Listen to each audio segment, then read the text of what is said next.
इस वक्त ये बड़ी खबर है। हम एक बार अपने दर्शकों को बता दें कि इस वक्त हम किस बारे में बात कर रहे हैं। जो श्रद्धा वालकर हत्याकांड है, तो श्रद्धा वालकर हत्याकांड में इस वक्त एक ब्रेकिंग न्यूज ये आई है कि आरोपी आफताब की रिमांड जो है वो 5 दिन तक बढ़ गई है। और ये कि कोर्ट ने आफताब के नार्को टेस्ट की इजाजत दे दी है। ये बड़ी खबर है क्योंकि दिल्ली पुलिस नार्को टेस्ट या लाई डिटेक्टर टेस्ट की मांग कर रही थी, उसने अपील की थी। तो अब कोर्ट ने आफताब पूनावाला के नार्को टेस्ट की इजाजत दे दी है और आफताब की रिमांड जो है वो 5 दिन बढ़ गई है। तो ये 2 बड़ी खबर इसमें इस वक्त आ रही है। लेकिन एक और इसमें एक एंगल आ गया है कि जब साकेत कोर्ट में ये मामला चल रहा था, जहां पर आफताब पूनावाला वर्चुअली पेश हुआ, तो कोर्ट में वकीलों ने कुछ नारेबाजी भी की है। साकेत के कोर्ट में वकीलों ने नारेबाजी की है। वकीलों ने फांसी देने की मांग की, आफताब को फांसी दो, इस तरह के नारे लगे। अब ये इस पर कई सवाल उठ रहे हैं कि क्या जो वकील हैं, जो कानून की बात करते हैं, क्या उनके लिए इस तरह के नारे लगाना सही है? ये गलत है। और बल्कि वहां पर साकेत कोर्ट बार एसोसिएशन के अध्यक्ष ने भी कुछ देर पहले ही मेरे सहयोगी सौरभ शुक्ला से बातचीत में ये बात बताई कि मैं नहीं जानता कि ऐसे नारे लगे या नहीं, लेकिन हमने जब कहा कि ये वीडियो है इसका, तो उन्होंने कहा कि हमें ये नहीं पता कि वो वकील हैं भी कि नहीं। कोई भी काला कोट और सफेद शर्ट पहनकर अगर बीच में आ जाता है और नारेबाजी करता है तो उसे देखना होगा कि ये कौन लोग हैं, क्योंकि नारेबाजी वहां पर हुई है और आफताब पूनावाला की वीडियो कॉन्फ्रेंसिंग के जरिए पेशी हुई है। तो पुलिस को आफताब पर हमले का भी डर था, इसलिए वीडियो कॉन्फ्रेंसिंग के जरिए पेशी हुई है। तो सबसे पहले अब आपको सुनाते हैं जो वकील हैं वो क्या बता रहे हैं कस्टडी बढ़ाए जाने पर। आज उसको वर्चुअल हियरिंग पे उसको अपीयर करा दिया है, वो हो गया है। पुलिस ने रिमांड के लिए एप्लीकेशन मूव की है, 5 डेज का रिमांड हो गया जो हमें पता चला, और नार्को टेस्ट की एप्लीकेशन अलाउ हो गई। इस तरह का ऑफेंस जब सीक्रेसी में कमिट होता है तो आपको इंडिपेंडेंट विटनेस नहीं मिल सकते, आई विटनेस नहीं मिल सकते, तो आप कैसे रिलेट करेंगे चीजों को?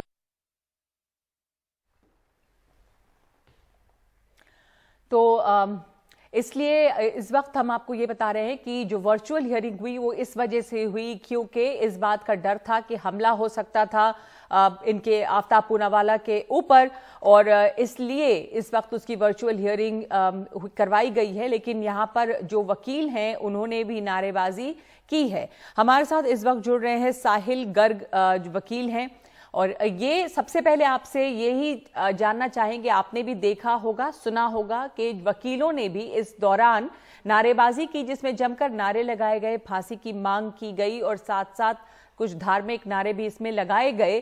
तो वकीलों के लिए इस पर आपकी क्या टिप्पणी है? क्या वकीलों को इस तरह से करना चाहिए? क्या ये सही है? कोई वकील उसकी तरफ से पेश तो नहीं हुआ, लेकिन ये नारेबाजी जो है उस पर क्या कहेंगे आप?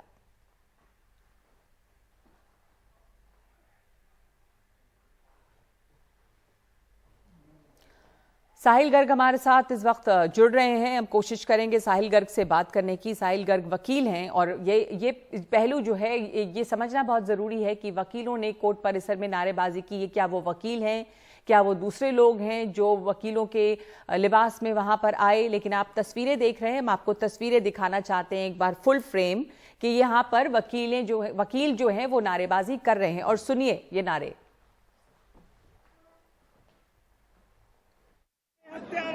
फांसी दो, फांसी दो, श्रद्धा के हत्यारों को फांसी दो, फांसी दो, श्रद्धा के हत्यारों को फांसी दो, फांसी दो, श्रद्धा के हत्यारों को फांसी दो, फांसी दो, श्रद्धा के हत्यारों को फांसी दो, फांसी दो, श्रद्धा के हत्यारों। तो ये साकेत कोर्ट का नजारा है जहां पर वर्चुअल हियरिंग हुई है आफताब पूनावाला की।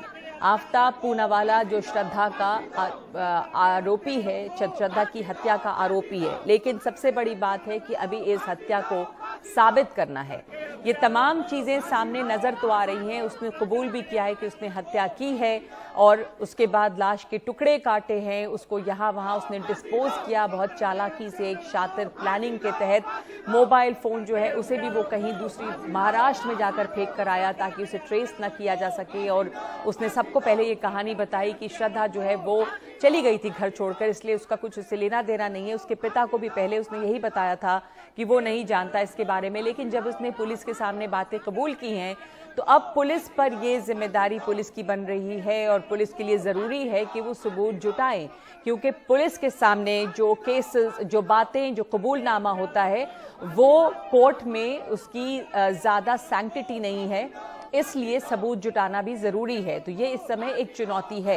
सौरभ शुक्ला हमारे साथ जुड़े हुए हैं। सौरभ इस मामले को कवर कर रहे हैं। साकेत कोर्ट में जो हंगामा हुआ आज वो हमने देखा, नारेबाजी हुई, बहुत बड़ी एक अभी पुलिस के सामने ये चैलेंज है कि इस मामले में तमाम सबूत जुटाए जाएं। और सौरभ, अगर देखा जाए तो जो मामला बिल्कुल ब्लैक एंड व्हाइट इस समय दिख रहा है कि हत्या हुई और इस आदमी ने कबूल किया और उसके टुकड़े काटे, लाश के टुकड़े फेंके, फोन फेंका, लेकिन सब पुलिस के सामने कबूल किया है। और कोर्ट ऑफ जो अदालत है वहां पर इस बात को साबित करने के लिए क्या पुलिस के हाथों में कोई भी सबूत अभी आया है जो एडमिसिबल हो कोर्ट में?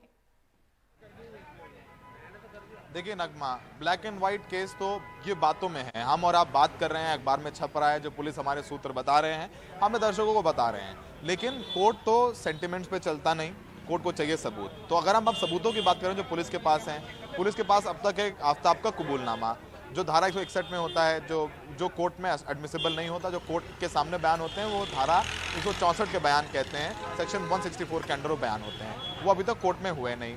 अब नंबर 2, पुलिस के पास हैं वो 10 टुकड़े श्रद्धा के, जो पुलिस कह रही है कि श्रद्धा के टुकड़े हो सकते हैं। वो कोर्ट में पुलिस को प्रूव करना होगा कि श्रद्धा के टुकड़े हैं, जिससे ये साबित होगा कि श्रद्धा की हत्या हो चुकी है। तो वो टुकड़े तब साबित होंगे कि वो श्रद्धा के हैं जब उन टुकड़ों के सैंपल लेकर के उसका मिलान किया जाएगा श्रद्धा के फादर के डीएनए से। जब वो मिलान हो जाएगा, उसकी रिपोर्ट आने में वक्त लगेगा, तब ये कोर्ट के सामने साबित हो जाएगा कि नहीं श्रद्धा की मौत हुई है। ये उसकी जो आफ्ताब ने कहा है कबूलनामे में कि उसने मारने के बाद, हत्या करने के बाद कई टुकड़े किए और ये उसी के टुकड़े जो है, और वे टुकड़े भी आफ्ताब की निशानदेही पर ही बरामद किए गए हैं। तो ये तब साबित होगा। अब कोर्ट के पास, पुलिस के साथ सबसे बड़ा इंपॉर्टेंट सबूत होता है वो हथियार, किसी भी हत्या में वो हथियार जिससे हत्या को अंजाम दिया गया हो। अब ना पुलिस के पास ये है कि उसने गला कैसे दबाया, क्या किसी कपड़े से उसका गला दबाया, अगर हाथ से दबाया तो वो एकदम से साबित नहीं कर सकते। जिसका अगर कपड़े से उसका गला दबाया तो वो कपड़ा अभी तक पुलिस ने बरामद नहीं किया है। जो श्रद्धा के कपड़े हैं वो पुलिस अभी तक बरामद नहीं कर पाई है। 10 अवशेष मिले हैं, वो कह रहे उसने 35 टुकड़े किए थे, बाकी उसका सिर कहाँ पर है, तो वो कोर्ट के सामने पेश करना होगा, साइंटिफिक एविडेंस देने पड़ेंगे। अब कोर्ट में नार्को टेस्ट क्यों करा रही है पुलिस? क्योंकि मतलब ही यही है कि जो जवाब दे रहा है आफ्ताब वो पुलिस को कन्विंसिंग नहीं लग रहे हैं, वो पुलिस को सच नहीं लग रहे हैं, इसलिए उस नार्को टेस्ट में पुलिस जानेगी कि सच क्या है।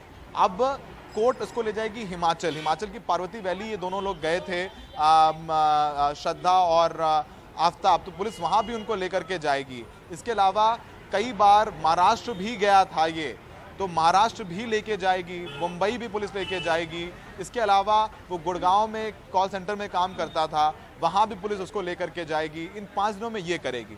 और ये जो नार्को टेस्ट है वो हमने दर्शकों को भी बता देते हैं नगमा, कि नार्को टेस्ट वो एक दिन में नहीं होगा। नार्को टेस्ट करने से पहले मेडिकल जांच होगी, ये देखा जाएगा कि क्या नार्को टेस्ट के लिए आफ्ताब फिट है। अगर फिट है, क्योंकि इसमें केमिकल जो है वो इंजेक्ट किया जाता है, क्या उस केमिकल से उसकी बॉडी में कोई रिएक्शन तो नहीं हो जाएगा। तो ये भी एक लंबा प्रोसेस है, ऐसा नहीं कि 5 दिन के अंदर नार्को टेस्ट पुलिस कराने जा रही है। तो 5 दिन के अंदर तो पुलिस और सबूत जुटाने के लिए इसको महाराष्ट्र लेके जा सकती है, हिमाचल जाके ले जा सकती है, गुड़गांव लेके जाएगी, और नार्को टेस्ट कुछ दिन बाद होगा। नार्को टेस्ट जुडिशियल कस्टडी में भी हो सकता है। तो ये एक प्रक्रिया है जो पुलिस फॉलो कर रही है ताकि वो सबूत जुटा सके जो हत्या के आरोपी आफ्ताब को सजा दिलाने के लिए काफ़ी हो। फिलहाल आफ्ताब का कबूलनामा है जो कोर्ट में एडमिसिबल नहीं होगा। अवशेष हैं, जो टुकड़े हैं जो पुलिस ने बरामद किए हैं, जब तक उनका मिलान श्रद्धा के फादर के डीएनए के साथ नहीं होगा वो कोर्ट में एडमिसिबल नहीं है। वो टुकड़े किसके हैं ये पता नहीं।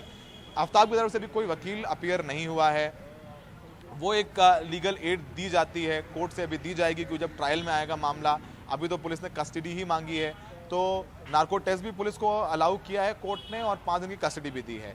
अब बात जब नगमा और हम और आप कर रहे हैं, ये इस बात की कि एक जुडिशियल प्रोसेस होता है जिसको कोर्ट में फॉलो किया जाता है। कोर्ट ने आज, क्योंकि हम कोर्ट में मौजूद थे खुद नगमा, जब 3 बजे कोर्ट ने कहा कि वो सुनेंगे तो कोर्ट खचाखच अंदर भर गया। कोर्ट नंबर 3 में जो एमएम है साकेत कोर्ट के अविरल शुक्ला, उनकी कोर्ट में सुनवाई होनी थी। अविरल शुक्ला के कोर्ट के बाहर बहुत सारे वकील इकट्ठे हो गए, कुछ सिविलियंस भी थे, और कोर्ट में पुलिस ने ये कहा कि प्लीज़ वीसी के ज़रिए, वीडियो कॉन्फ्रेंसिंग के ज़रिए पेश कराया जाए आफ्ताब को, क्योंकि उन्हें यहाँ ख़तरा है, आफ्ताब पर हमला होगा, हो सकता है कुछ धार्मिक संगठन के लोग भी उस पर हमला कर सकते हैं और कुछ शरारती तत्व उस पर हमला कर सकते हैं। तो वो, और जैसे ही कोर्ट ने अलाउ किया वीसी, तो कोर्ट के बाहर नारे लगने लगे। वो नारे हम दिखा भी रहे हैं कि श्रद्धा के हत्यारे को फांसी दो, कुछ धार्मिक उन्माद भरे नारे भी लगाए गए कोर्ट के अंदर, जिसकी निंदा कर रहे हैं बार एसोसिएशन में, लेकिन ये नहीं कह रहे हैं कि हमें पता है, हमें नहीं पता है। तो फिलहाल ये आज का पूरा दिन के घटनाक्रम रहा। कोर्ट में 5 दिन की कस्टडी में पुलिस, जो हमें पता है, वो गुड़गांव लेके जाएगी, महाराष्ट्र बॉम्बे लेके जाएगी, और ये कोशिश करेगी कि जहां महाराष्ट्र में उसने फोन फेंका श्रद्धा का, वो फोन बरामद कर ले, जिससे कोर्ट के पास के सामने कुछ मजबूत कोई सबूत रहे, क्योंकि अभी तक किसी तरह का कोई सबूत हासिल नहीं हुआ है। सारी बातें वही हैं जो उसने कन्फेस किया है, वो भी पुलिस के सामने। सौरभ बने रहिए हमारे साथ। इस वक्त हमारे साथ जुड़ रहे हैं वकील साहिल गर्ग।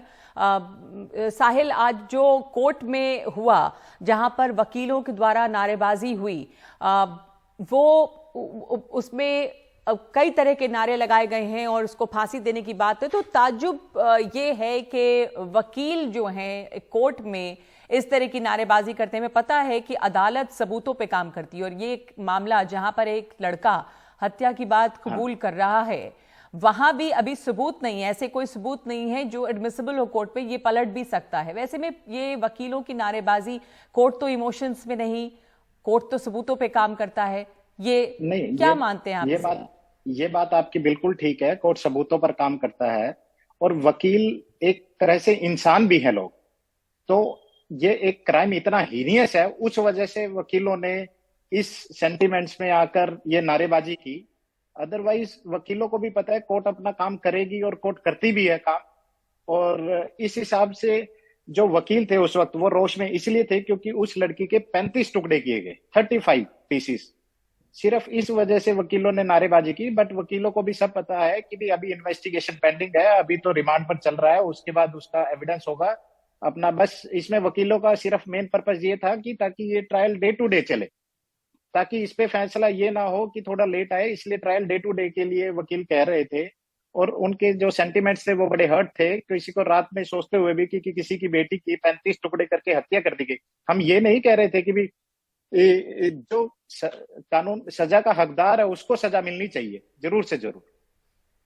बिल्कुल, सजा का जो हकदार उसको मिलनी चाहिए, और कौन इस बात से इनकार करेगा कि इतना ज्यादा हीनस क्राइम है, जिस तरह से ये क्राइम किया गया, कड़ी से कड़ी सजा होनी चाहिए। पर मैं आपसे बतौर एक वकील यही समझना चाह रही हूं कि अभी तक उसका कबूलनामा है जो पुलिस के सामने दिया गया है, तो ये केस कितना मजबूत है? भी बहुत अफसोस है कि कोर्ट तो सबूतों पे ही जाती है, तो कुछ सबूत अभी मिले नहीं है। पर जाती है, हाँ, ये हम आपकी बात मानते हैं कि भी कबूलनामा तो है, बट कबूलनामा ये नहीं है कि भी डिस्क्लोजर स्टेटमेंट उसकी कभी भी एडमिसिबल नहीं है। अगर उसके अंदर डिस्क्लोजर में कोई डिस्कवरी ऑफ फैक्ट हो या कोई रिकवरी हो जाए, उस डिस्क्लोजर की एडमिसिबिलिटी भी है और प्रोबेटिव वैल्यू भी है, क्योंकि पुलिस उस पर फिर इन्वेस्टिगेशन करेगी। फॉर एग्जाम्पल, किसी ने ये बता दिया जी मैंने ये चाकू यहां पर रखा है, तो अगर पुलिस उसको वहां से रिकवरी कर लेती है तो उस डिस्क्लोजर की एविडेंशियरी वैल्यू है, उसको कानून मानती है। तो पुलिस इन्वेस्टिगेशन कर रही है। आप कह रहे हैं कि इस बिना पे एडमिसिबल होगा कि अगर वो उसके बताए हुए सबूत वगैरह मिलते हैं, तो सबूत वगैरह अगर उसके बताने पे कि भी वो कहे कि भी यहां पर डिमार्केट करे कि भी यहां पर जी मैंने ये सबूत फेंक दिया था, यहां पर जहां पर वो बता रहे टुकड़े मिले, तो उसके बिना पे उसकी डिस्क्लोजर की पुलिस के सामने भी दी गई वैल्यू है। जी, तो हमारे साथ अब इस वक्त जुड़ रहे हैं एक और वकील अध्यक्ष हैं बार एसोसिएशन के कर्नैल सिंह। कर्नैल सिंह जी, आपसे मैं ये जानना चाहूंगी कि आज तो वर्चुअल इसकी पेशी हुई वीडियो कॉन्फ्रेंसिंग के जरिए आफ्ताब पूनावाला की, जो आरोपी है। आरोप इसका अभी साबित नहीं हुआ है, इसका कबूलनामा है, तो इस केस में अभी कोई वकील उसकी तरफ से नहीं आए हैं और यहाँ पर वकीलों ने काफी नारेबाजी भी की है। क्या इसके पास प्रोविजंस होंगे कानूनी, और ये जो नारेबाजी हुई है आज, इससे कोर्ट पे किसी तरह का दबाव पड़ता है या नारेबाजी ये सही नहीं है, क्या मानते हैं आप? नहीं, ये वकीलों का एक इमोशनल आउटबर्स्ट था।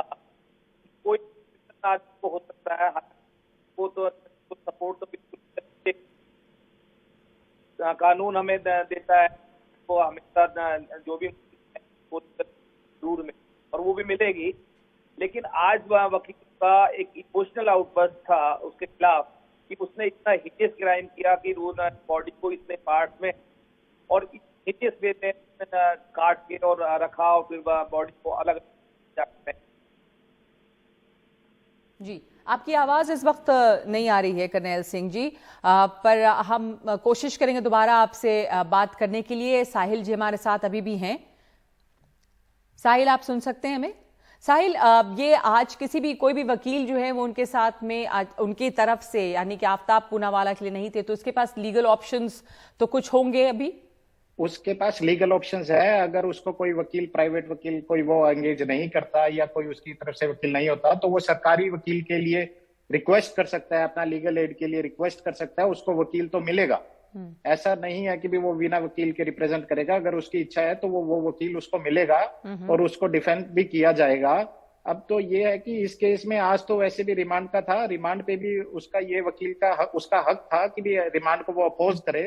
बट ये चलो जज साहब ने इनको रिमांड दिया है, वो इसलिए दिया है कि ताकि इस केस में प्रॉपर इन्वेस्टिगेशन हो सके, प्रॉपर इन्वेस्टिगेशन करके सबूत जुटा के ये क्लियर किया जाए, क्योंकि पुलिस के पास भी ये 14 दिन होते हैं इन्वेस्टिगेशन करने के लिए। From the date of arrest जो रिमांड पीरियड है 14 दिन है। 14 दिन के अंदर हम उसका रिमांड रखें, अदरवाइज उसको जेसी भेज दिया जाएगा।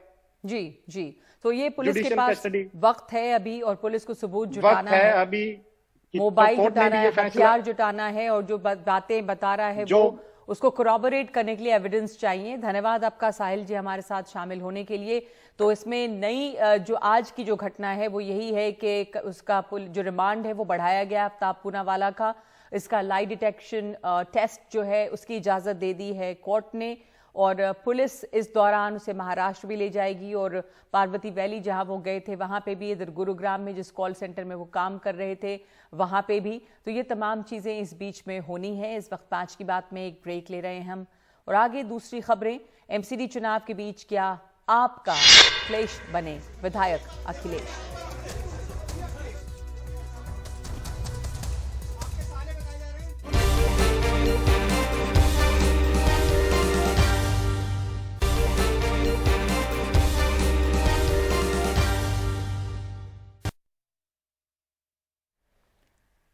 और एमसीडी चुनाव दिल्ली में होने हैं जल्द ही। एमसीडी चुनाव में टिकट के बदले रिश्वत लेने के मामले में आम आदमी पार्टी के विधायक अखिलेश पति त्रिपाठी आज एंटी करप्शन ब्रांच के दफ्तर पहुंचे। उन्हें वहां समन किया गया था। पूछताछ के लिए जाने के पहले अखिलेश पति त्रिपाठी ने कहा कि कानून अपना काम करेगा। उन्होंने शिकायतकर्ता पर भी सवाल उठाए। एसीबी यानी एंटी करप्शन ब्यूरो ने अखिलेश पति त्रिपाठी के एक कथित रिश्तेदार और उनके 2 सहयोगियों को पार्टी के एक कार्यकर्ता की पत्नी के लिए टिकट दिलाने के नाम पर 90 लाख रिश्वत मांगने के आरोप में गिरफ्तार किया है। एसीबी के मुताबिक ये लोग रंगे हाथ उस समय पकड़े गए जब वो टिकट के लिए मिले 35 लाख एडवांस वापस करने गए थे। पैसे देने के बावजूद एमसीडी का टिकट न मिलने पर आप कार्यकर्ता ने पुलिस में इसकी शिकायत की थी।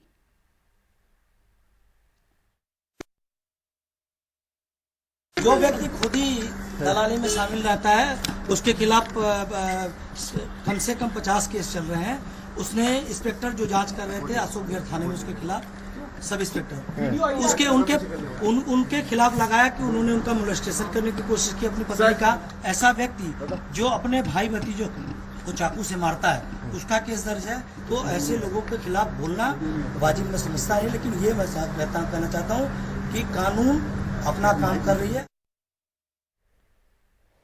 कानून अपना काम जरूर कर रही है, इसमें वक्त लग सकता है, लेकिन इस बीच दिल्ली में एमसीडी चुनाव हैं, उस पे क्या असर पड़ेगा इसका। हमारे साथ आरती मेहरा हैं, बीजेपी नेता, परविंदर सिंह सेठी हैं, आम आदमी पार्टी समर्थक, और मनोज मिश्रा, वरिष्ठ पत्रकार। और आपको बता दें कि आम आदमी पार्टी इस मुद्दे पे बोल नहीं रही, इसलिए आम आदमी पार्टी के प्रवक्ता शामिल नहीं हैं, पर आम आदमी पार्टी समर्थक परविंदर जी हैं। धन्यवाद आपका। आपसे ही मैं शुरुआत करना चाहती हूं कि ये मामला जो है उस पर जांच पड़ताल होगी, कानून अपना काम करेगा, लेकिन इस बीच चुनाव भी हैं, तो चुनाव पर आप लोगों के लिए परेशानी, यानी आपके लिए, पार्टी के लिए भी परेशानी तो बढ़ी है।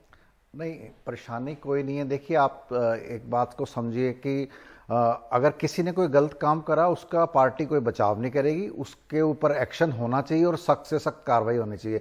लेकिन ये इस बात का बड़ा प्रमाण है कि अगर मैं पैसे देने के लिए तैयार हूं, मेरी डील हो जाती है, पैसे लेने वाला भी तैयार है, देने वाला भी तैयार है, उसके बाद भी उसको टिकट नहीं मिलती, तो ये एक बहुत बड़ा मैसेज जाता है कि आम आदमी पार्टी के अंदर पैसे देके टिकट नहीं मिल सकती।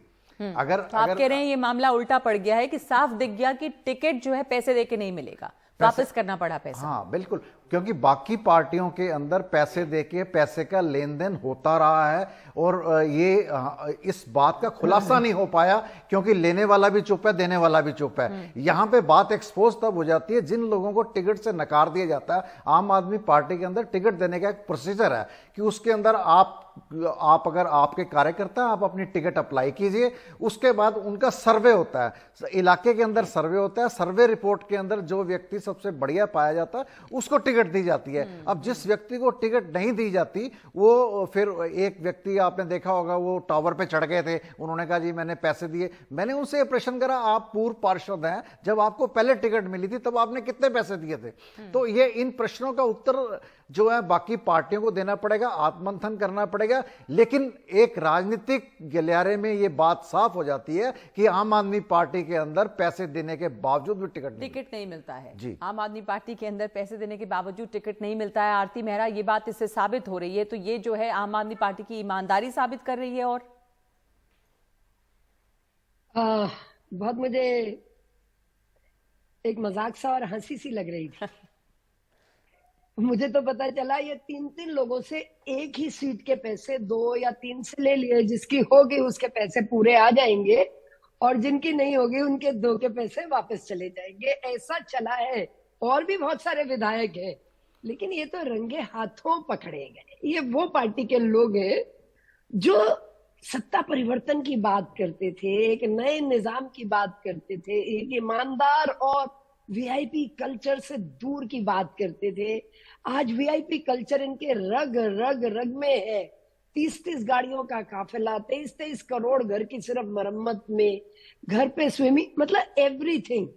पॉइंट ये नहीं है, सबसे बड़ी बात है कि आप एक जिम्मेदार और एक अलग सरकार की बात करते थे, लेकिन आज क्या हो रहा है आपकी पार्टी में? रंगे हाथों पकड़े गए हैं। बात इन्वेस्टिगेशन की है, आरोप लगाने वाले भी आम आदमी पार्टी के हैं और आरोपी भी आम आदमी पार्टी के हैं, तो इसमें कोई तीसरा तो है ही नहीं जी। इसमें जो है, और वो ही ये कह रहे हैं कि हमारे और विधायक भी हैं जिनका जो इस तरह से लिप्त है। तो मुझे ऐसा लगता है कि इनका सही चेहरा एकदम सामने निकल के आता जा रहा है। अरविंद केजरीवाल जी कहते थे कि मैं महिलाओं से, बूढ़ी बुजुर्ग औरतों से रेफरेंडम कराऊंगा और कोई शराब की दुकान नहीं खोली जाएगी जब तक उन लोगों की। हाँ, अब तो आपने मंदिरों के पास दे दी, आपने बच्चों के, छोटे बच्चों के स्कूल के पास दे दी, एक के साथ एक फ्री कर दिया। मतलब आप कहां से कौन सा कल्चर लेके आ रहे हैं? करप्ट प्रैक्टिसेस में आपकी तो आप कह रही हैं कि सबसे अफसोस की बात तो यही है कि ये जो पार्टी थी वो पार्टी विद डिफरेंस कहते थे और निजाम बदलने की बात करते थे और ईमानदारी के वादे के साथ आए थे, पर वहां पे अब भ्रष्टाचार इनके नाम के साथ चिपकता जा रहा है। एक लाइन बोलूंगी, पार्टी विद द डिफरेंस तो बीजेपी के लिए लिखा गया स्लोगन है और पार्टी विद द डिफरेंस ही है, तभी आप उसकी कांस्टेंट ग्रोथ देखिए, उसके कार्यकर्ताओं का पार्टी में जुड़ाव देखिए, विश्व भर में उसका प्रभाव देखिए। तो पार्टी तो हम हैं डिफरेंस, ये एक सत्ता परिवर्तन डिफरेंस की का बात मतलब करते ये थे। कि जो बाकी बड़ी पुरानी पार्टियां हैं जहां करप्शन और भ्रष्टाचार और तमाम चीजें चलती हैं, आम आदमी पार्टी एक पीपल्स मूवमेंट से खड़ी हुई पार्टी थी। परमिंदर जी, exactly. इसी के लिए बहुत ज्यादा Movement. उम्मीद थी लोगों को कि ये पार्टी अलग होगी, लेकिन रह रहे के भ्रष्टाचार के आरोप लगते हैं तो लोगों का भरोसा कहीं टूटता है। वरिष्ठ पत्रकार मनोज मिश्रा भी हमारे साथ हैं। मनोज जी, इसका क्या असर देखते हैं आप एमसीडी चुनाव पर? नहीं, वही अभी जो बात दोनों लोग कह रहे थे, आम आदमी समर्थक परविंदर जी या पूर्व मेयर आरती जी, असल में वो परविंदर जी ने इसको दूसरे तरह से लिया, लेकिन हम लोगों को जो पीड़ा है, क्योंकि हम लोग 2012 में जब से आम आदमी पार्टी बनी, उससे पहले जब अन्ना आंदोलन हुआ, तो ये अपेक्षा थी कि इस आंदोलन से जो पार्टी निकली है वो इन सब चीजों से अलग है। ये आरोप कि बीजेपी में पैसे लेके टिकट दिए जा रहे हैं, कांग्रेस में दिए जा रहे हैं, जनता पार्टी में दिए जा रहे हैं, कांग्रेस पार्टी में दिए जा रहे हैं, ये सब तो लगते ही रहे, लेकिन आम आदमी पार्टी में ये लग रहे हैं और उसके आरोप लगाने वाले भी आम आदमी के लोग हैं और उसमें सारे इन्वॉल्व, ये पीड़ादायक। और ये अपेक्षा कि अब जैसे ये दावा किया जाता रहा है कि साहब हम नगर निगम में आएंगे तो ये सब चीजें जो बीजेपी करती रही है 15 साल, उसको हम बदल दें, ये सब चीजें तो मुझे नहीं लग रहा है कि ऐसा कुछ होता दिख रहा है। आम आदमी पार्टी जिन मुद्दों पर कि हम कट्टर ईमानदार हैं और हम चुनाव में जा रहे हैं, मतलब उनकी जो सबसे जो मूलभूत पूंजी है उसी पर चोट पहुंची। तो जो मूल पूंजी आपकी थी परविंदर जी, आखिरी सवाल आपसे, क्योंकि हमारे इतना वक्त है, घेरे में कटघरे में आप लोग हैं, इसलिए जवाब देने की आपको मोहलत मिलनी चाहिए कि लोगों का भरोसा टूटा है, एमसीडी चुनाव पर भी इसका असर पड़ेगा क्योंकि रह रहे के आम आदमी पार्टी पे भ्रष्टाचार के आरोप लग रहे हैं। नहीं, ये देखिए, इसके दो पहलू मैं आपको बताता हूं कि आम आदमी पार्टी कि टिकट मिलने का मतलब है कि वो व्यक्ति डेफिनेटली जीतेगा, क्योंकि एमसीडी चुनाव में मेजॉरिटी के बाद इस बात के चलते कोई भी व्यक्ति आम आदमी का, देखिए कोई बड़ा नेता इसमें लिप्त नहीं है, कोई विधायक ने डायरेक्ट पैसे नहीं लिए, उसके पीए नहीं है, जो भी कहा गया वो उन लोगों का टिकट के अंदर कोई रोल नहीं है। वो ब्लैकमेलर भी हो सकते हैं या एक किसी पॉलिटिकल पार्टी की साजिश भी हो सकती है आम आदमी पार्टी को डिफेम करने के लिए, क्योंकि आम आदमी पार्टी के अंदर बौखलाहट है, घबराहट है। गुजरात चुनाव के चलते उन्हें गुजरात में भी एक बौखलाहट थी, घबराहट थी, इसलिए उन्होंने फटाफट एमसीडी चुनाव डिक्लेयर कर दिया। बीजेपी को या आम आदमी पार्टी को? बौखलाहट बीजेपी को है, डेफिनेटली बीजेपी को है, क्योंकि गुजरात चुनाव के अंदर उनको ये था कि हमारी जान छोड़े, एमसीडी लें, एमसीडी में तो इन्होंने आना है, क्योंकि दो जगह मैनेज करना मुश्किल है। एमसीडी भी मुश्किल हो रही है आप लोगों को? नहीं, हमें मुश्किल नहीं हो रही, लेकिन वहां पे अगर पूरा समय दे पाते, भारतीय जनता पार्टी की एक स्ट्रेटेजी थी कि अब इनको समय दिल्ली में भी देना पड़ेगा बड़े नेताओं को, तो हमें थोड़ी राहत मिलेगी, वहां पे गुजरात में हमें राहत मिलेगी, ये बीजेपी का। आम आदमी पार्टी नगमा जी एक बात, स्ट्रेटेजी तो परविंदर सिंह सेठी जी के साथ ही बैठ के बनाई थी हम लोगों ने, तभी इन्हें ज्यादा पता है। बट आज की स्ट्रेटेजी क्या है कि आम आदमी पार्टी आज एनडीटीवी पे भी नहीं आने को तैयार हो रहे। आपके साले विधायक महोदय के साले लिप्त हैं, मनीष सिसोदिया जी उन्हें जस्टिफाई कर रहे हैं, बहुत शर्म की बात है। ये लोग इस तरह कर रहे हैं। कहना है आम आदमी पार्टी का कि अगर कोई भ्रष्टाचार में लिप्त है तो पार्टी जो है उसका सपोर्ट नहीं करेगी, उस पर कार्रवाई करेगी। वैसे अभी इस पे कोई बोल नहीं रहा है। धन्यवाद आपका आरती जी, परविंदर जी और मनोज जी, बहुत बहुत धन्यवाद। लेकिन ये जरूर है कि आम आदमी पार्टी के समय मुश्किलें गुजरात में भी हैं, जब कैंडिडेचर वापस ले लेते हैं एक उम्मीदवार, और यहाँ पे जब भ्रष्टाचार का आरोप लगता है। तो एक ब्रेक ले रहे हैं इस वक्त हम, और आगे खबर झारखंड के मुख्यमंत्री की।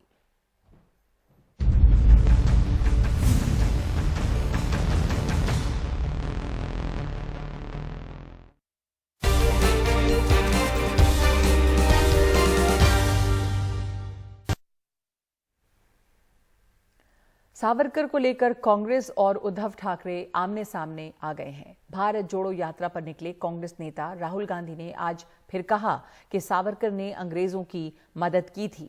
आज प्रेस कॉन्फ्रेंस में राहुल गांधी ने कहा कि सावरकर ने अपनी चिट्ठी में खुद ये बात लिखी है। राहुल गांधी के इस बयान पर कांग्रेस के सहयोगी दल के नेता उद्धव ठाकरे ने कहा है कि वो राहुल गांधी के बयान से सहमत नहीं है। उद्धव ठाकरे ने कहा कि वो सावरकर का सम्मान करते हैं।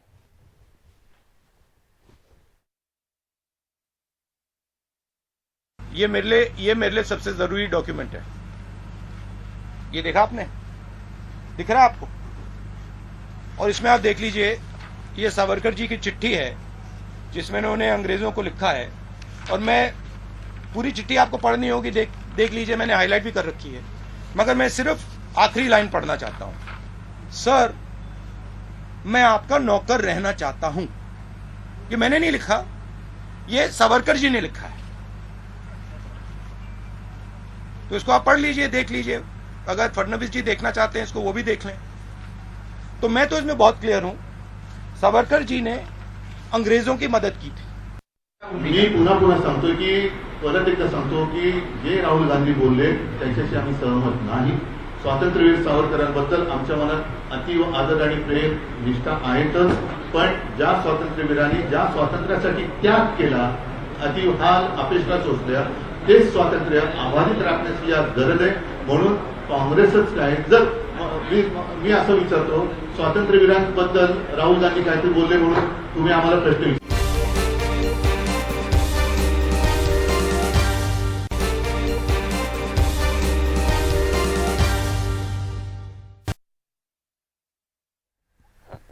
तो मोरबी हादसे में अब मोरबी नगर निगम ने जिम्मेदारी ली है।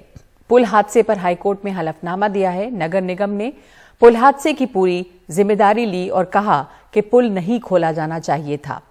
कोर्ट ने नगर निगम प्रमुख को पेश होने का आदेश दिया है। 24 नवंबर को अगली सुनवाई में पेश होने का आदेश है और चीफ जस्टिस ने कहा है कि हम सीधे नगर निगम प्रमुख से सुनना चाहते हैं। पुल टूटने से 135 लोगों की मौत हुई है।